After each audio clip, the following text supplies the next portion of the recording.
உன் தனிப்பட்ட சந்தோஷமாகிய இரட்சிப்பின் சந்தோஷத்தை பகிர்ந்து கொள்ள ஒரு கூட்டத்தை ஒழுங்குபடுத்தி அந்த கூட்டத்தில் ரட்சிக்கப்பட்ட உன்னை தேவன் சேர்க்கிறார்.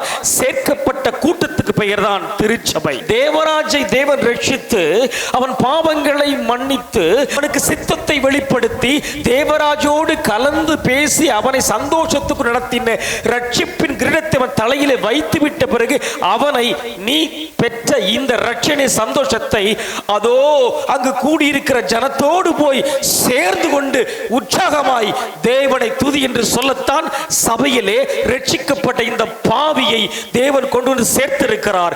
என்னை சேர்த்ததன் நோக்கமே இங்கே வந்து சந்தோஷம் என்னில் பொங்குதே அப்படின்னு தனிப்பட்ட விதத்தில் ரட்சிக்கப்பட்ட பிள்ளைங்க ஒன்று கூடுகிற இடம்தான் ஓய்வு நாளாகிய ஞாயிற்றுக்கிழமை.